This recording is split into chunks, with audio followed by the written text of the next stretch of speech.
Good afternoon, people. I'm here to do a presentation on CCRPI, which we're supposed to do it on 2015 and 16. However, those scores are not back. So we're going to go over 2014, which I'm sure that you're already familiar with. But I just want to present some new data that is going to be included on 2015, 2016. First thing we want to do, thanks to Mr. York. First thing we want to do is go over some norms. We'll start on time and finish on time. We actually have a designated time. My timer right here, Ms. Grant. Hey, Ms. Grant. She's going to be my time. We'll be positive, intent at all times. We will be respectful of others and consider matters from others. Also, we will contribute equally to the workload and share the air equitably. Those are our norms for today. Any questions, any comments? Good. Learning goals, understand the factors and components of CCRPI. Analyze the different components of CCRPI and understand the different student achievement, student growth. I'm more familiar with high school, so you'll hear me throw some high school things in there when we talk about the pathway completers, and that's the different CTAE and all the other stuff. You gotta be enrolled in 3 years. I think you're a daughter. Yes. Put the camera on. 3 years completer. 3 years complete, okay? Those are hidden points that a lot of schools do not get, even in PE. With the slows on the PE test, those are a lot of points that schools are not getting. What is CCRPI? CCRPI is a comprehensive school improvement, accountability, and communication platform for all educational stakeholders that will promote college and career readiness for all Georgia public schools. And it's basically a school report card. And we're going to go over some of the things that's on a school report card. I'm not going to hit on everything. School climate is on there. I don't think I hit too much on school climate at all. Components. I'll go back. The components of the CCRPI is achievement, progress, achievement gap, and challenge points. We'll talk about the challenge point. Also, there are new, they scored these a new way for the 2015, 2016. I think progress is going to be a whole lot more than it was last year. But those are the four main components of CCRPI. Our CCRPI score for 2014 was 62.8. Achievement points was 36.6. Progress was 15. Achievement gap was 9. And we didn't get but 2 challenge points. I think that's out of 10. We didn't get but 2. So we left a lot of challenge points on the table. You know, the clicks and all that Ms. Hill was talking about. We left a lot of those points on the table. Achievement gap. Achievement gap compares a school's bottom 25% of the students with the state's average on the Georgia milestone. I almost said CRCT because on this year it was CRCT, but I went ahead and put in Georgia milestone. Gap size compares the school to the state. That's the gap size. The gap size equals state average minus average of the bottom 25%. The gap changes compares the school to itself. Gap changes.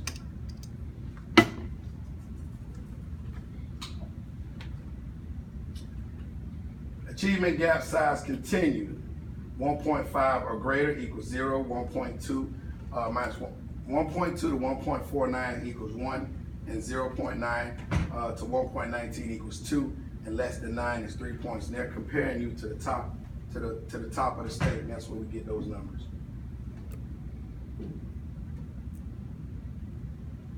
Previous weights, okay, for the CCRPI 2013 achievement gap altogether. Now, achievement gap out of the CCRPI, that's just 60%. Content mastery, post readiness 30%, graduation rate 25%, progress 25%, and achievement gap 15%.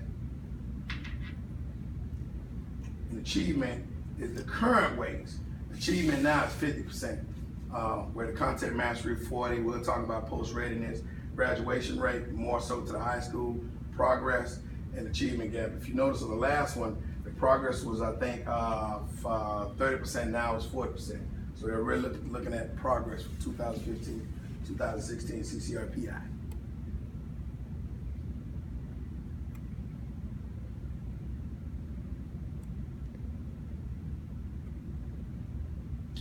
current weights. I think we talked about that one already. Current weights on achievement. Yeah. And you can keep going.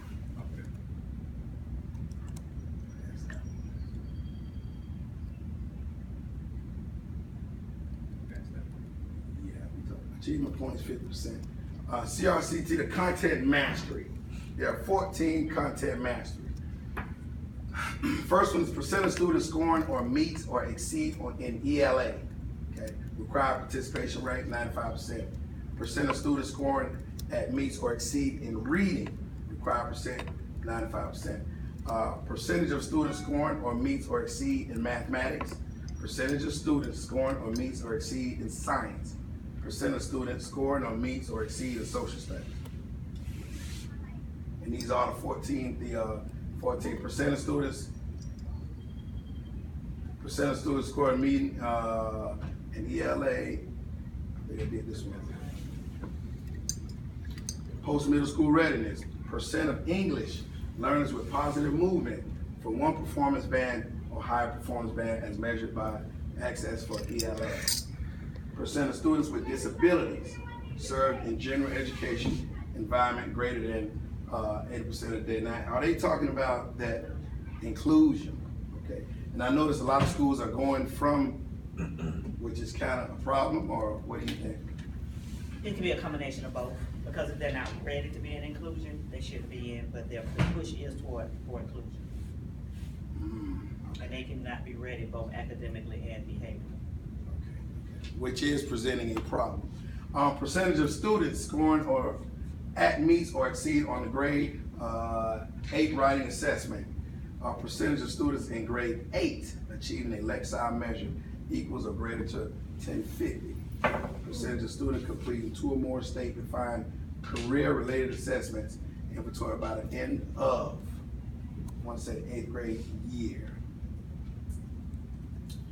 I don't think, I'm not sure if they have a pathway completed here in middle school.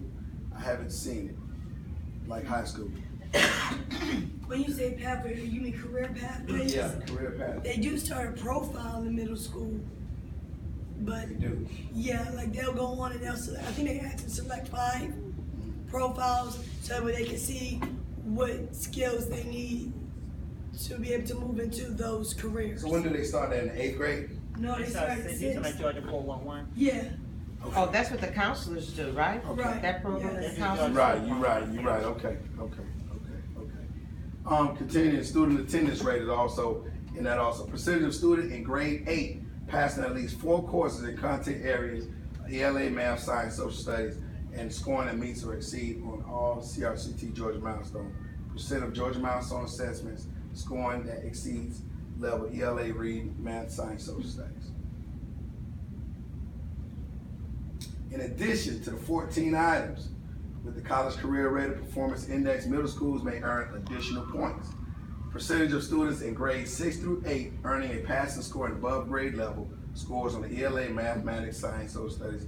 Percentage of students earning a passing score in the 3 middle school courses, fine arts, or career exploratory or world languages by the end of grade 8. question. Mhm. The first one, we get points or lose points due to their grades? I was just about to ask that too. I wasn't aware of These are my that. passing classes. Passing Yeah, class. that's core class, not testing. Core classes. So we don't pick up the points and the kids still move on. Yeah. Yeah, that's That's basically what that is. yeah. Wow. Mhm. And number 3, and this is the stuff they coming out with 2015-16. Number 3, percentage of students earning at least 1 high school credit by the end of grade 8, STEM program certification. Number 4, percentage of students in grade 8 scoring proficient advanced on 21st century skills technology assessment.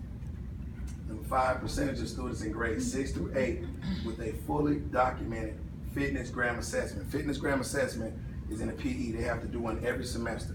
And a lot of schools, that's a lot of points too. A lot of schools miss out on the fitness gram.